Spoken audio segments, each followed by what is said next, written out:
धिक्कार असो, महसूल विभाग दिनाचा धिक्कार असो. आता याचं नाव बदलून आहे ना, तुम्ही भ्रष्टाचार महसूल विभाग असं नाव ठेवा, कारण तुम्ही पैसा खाल्ल्याशिवाय कुठलं काम काही करत नाही. आता मी एक सामान्य शेतकऱ्याचा मुलगा आहे, ज्याचा आवाज कधी कुठंपर्यंत जात नाही आणि नेहमी दाबला जातो. आता भले राजकारणी लोक सांगत असतील, आम्ही शेतकऱ्याला हे मिळवून देऊ, ते मिळवून देऊ, किंवा एखादा आज गव्हर्मेंट अधिकारी सांगत असेल असं करू तसं करू, परंतु ही लोक फक्त आश्वासन देण्यात व्यस्त आहेत. फक्त इलेक्शन आला की काय आला की या लोकांच्या हालचाली चालू होतात. चला याने 1-1 रुपयाचा गुलाबजामुन द्या, मग हे झाले खुश. आता जो महसूल विभाग आहे, आता सामान्य शेतकरी आणि सामान्य माणूस हा तिथे गेला तर त्यांना 15-15 किंवा 1-1 महिना 1-1 फाईलसाठी 1-1 पेपरसाठी तिथे जातो. आता सांगतात काय, तर आम्ही भरपूर व्यस्त आहोत. परंतु तेच जर यांना मागच्या खिशाने 100 किंवा 200 रुपये दिले की एका दिवसात किंवा एका घंट्यात ती फाईल ते पेपर त्यांना दिली जाते. जिथे बोलतात ना, खऱ्याचा खोटा आणि खोट्याचा खरा काम जर कुठं चालत असेल ना, तर तो आता महसूल विभाग आहे.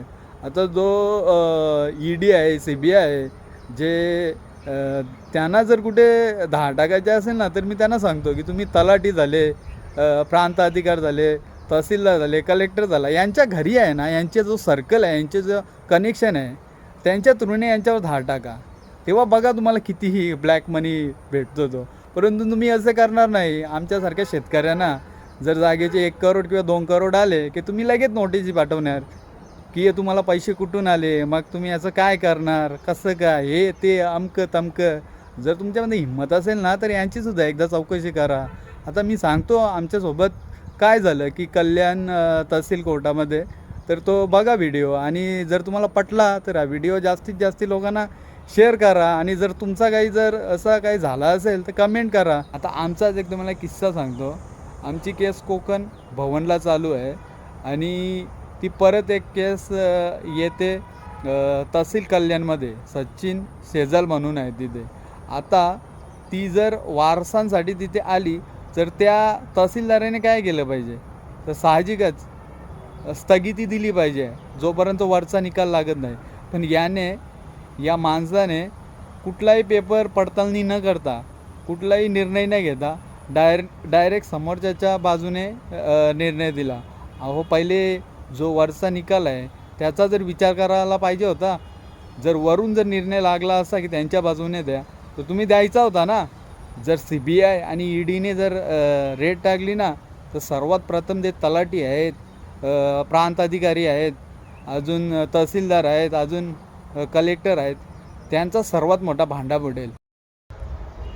आता जाता जाता एवढंच म्हणतो की तुम्ही प्रत्येक रस्त्याला, प्रत्येक सिटीमध्ये, काही काही गावामध्ये कॅमेरे लावलेले आहेत. ही चांगली गोष्ट आहे. याचा आम्ही सर्व शेतकरी वर्ग, जी जनता आहे ती तुमचं स्वागत करते.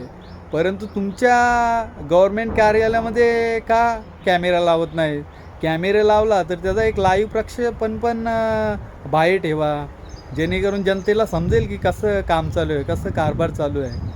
आता तुम्ही प्रत्येकाला सांगताय की कॅमेरे लावले पाहिजेत, लाईव्ह प्रक्षेपण, लाईव्ह टेलिव्हिजन झाला पाहिजे, मग तसं तुम्ही पण करा. आणि जर जो महसूल विभाग आहे, परत महसूल विभागाकडे बोलतो, तुम्ही तुमच्याकडं एका आतुरतेने एक न्याय मिळेल याच्या हेतूने जेव्हा आम्ही येतो आणि ती केस जेव्हा 1 महिने, 1 वर्ष, 2 वर्ष चालते, तेव्हा तिचा निर्णय तुम्ही देता, तेव्हा तो निर्णय दोन्ही पक्षकारांना घेऊन समोरासमोर द्या ना. तुम्ही कशाला गपचूप निर्णय देता? ऑर्डर कधी लागली जाते याचा माहीत पण पडत नाही. आणि जर ती ऑर्डर आहे ना, तर ती दोन्ही शेतकऱ्यांना, दोन्ही पक्षकारांना, जो पण कोणी पक्षकार असेल, एखादा बिल्डर्स असेल, 2 किंवा शेतकरी असेल, त्यांना एकत्र बसून त्यांना तुमच्या बाजूने निकाल कसा लागला ते स्पष्टीकरण द्या. नुसत्या हवेत गोलीमार करू नका. नाही तर तुम्ही लगेच सांगता की जर तुम्हाला निकाल मान्य नसेल तर तुम्ही आता तहसील असेल तर प्रांतामध्ये जा, नंतर प्रांत सांगतो, तुम्ही पुढे जा, ठाण्याला जा, नंतर तो सांगतो तुम्ही कोकण भवनला जा. म्हणजे आम्ही काय, शेतकऱ्यांनी काय वर्षानुवर्षे काय चक्राच मारायचे आणि तुमच्यासोबत मारायचं का?